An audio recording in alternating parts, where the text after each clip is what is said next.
Hi everyone. सो यार जितने भी बच्चे आईपीयू दिल्ली काउंसलिंग का वेट कर रहे थे तो फाइनली आईपीयू का काउंसलिंग के वापस से आपके फ्रेश रजिस्ट्रेशन चॉइस फिलिंग का पूरा शेड्यूल आ चुका है। सो मेक श्योर वीडियो को एक बार बहुत एंड तक देख लेना। आपको सारी चीजें मैं स्टेप बाय स्टेप समझाने वाले। सबसे पहले आईपीयू क्या है? गुरु गोविंद सिंह इंद्रप्रस्थ यूनिवर्सिटी, जिसमें हर दिल्ली कैंडिडेट अप्लाई कर सकता है। सबसे पहली चीज, ओनली जिस स्टूडेंट ने दिल्ली से 11th एंड 12th किया है या फिर दिल्ली का डोमिसाइल है, सिर्फ वही स्टूडेंट आईपीयू काउंसलिंग के लिए पार्टिसिपेट कर सकते हैं। अब आईपीयू काउंसलिंग से बेनिफिट ये होता है कि जितने भी दिल्ली कैंडिडेट है उनको 85% कोटा की जो काउंसलिंग है वो आपका आईपीयू कराता है। बाकी जो 15% सीट्स होती है यहाँ की, वो उनकी काउंसलिंग आप लोगों का एमसीसी कराता है। अब आईपीयू के अंदर बहुत सारे एमबीबीएस कॉलेजेस आते हैं, पैरामेडिकल के कॉलेजेस आते हैं, यहाँ पर आपके बीएससी नर्सिंग के कॉलेजेस आते हैं। तो इनका आपका कोर्स वाइज शेड्यूल ये आपका आईपीयू रिलीज करता है, जिसमें इन्होंने सबसे पहले अपना शेड्यूल जो रिलीज कर दिया है आपका, वो हमारे पास सबसे पहले एमबीबीएस का काउंसलिंग का शेड्यूल आ चुका है। अब एमबीबीएस में कौन कौन से कॉलेजेस हैं, क्या क्या कर सकते हो, सबसे पहले चीज वो समझ लो। एक बार मैं तुमको रजिस्ट्रेशन का टाइमलाइन बता देती हूँ, बिकॉज ये सबसे ज्यादा इंपॉर्टेंट तुम्हारे लिए होने वाला है। अब ये बोले जिस स्टूडेंट ने अभी तक इसके रजिस्ट्रेशन एक बार फरवरी में भी ओपन हुए थे, एक बार मई के टाइम में भी हुए थे, तो जिसने रजिस्ट्रेशन अभी तक नहीं किया था, ठीक है, तो वो बोल रहे कि वो सारे बच्चे आप आईपीयू के वेबसाइट पर जाके रजिस्ट्रेशन कर सकते हो। जो आपकी पेएबल अमाउंट होगा दैट वुड बी 2500 जो आप लोगों को पे करनी है यहाँ पर। लेकिन लेकिन लेकिन टाइम ध्यान रखना, 19 अगस्त शाम 4 बजे से स्टार्ट होकर क्लोजिंग डेट जो रहने वाली 21 रात 12 बजे तक, इसी बीच में आप रजिस्ट्रेशन कर सकते हो।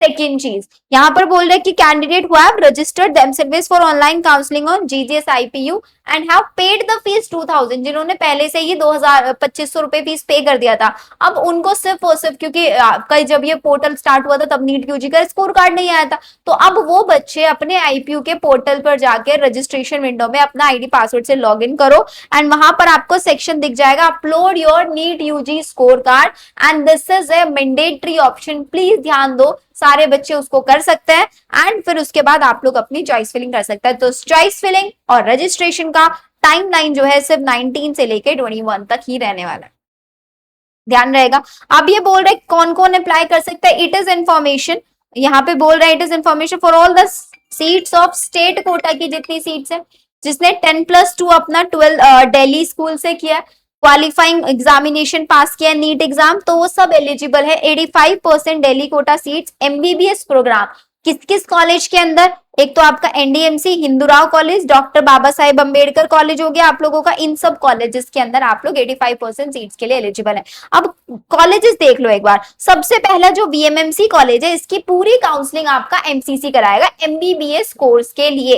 पहले बता देती हूँ, अभी जो आपका काउंसलिंग का शेड्यूल आया ये एमबीबीएस कोर्स के लिए, बीएससी नर्सिंग का भी 1-2-3 दिन में आ ही जाएगा, जैसे ही आएगा इसी चैनल पे बता दूंगी। सो मेक श्योर चैनल को सब्सक्राइब जरूर करके रखना।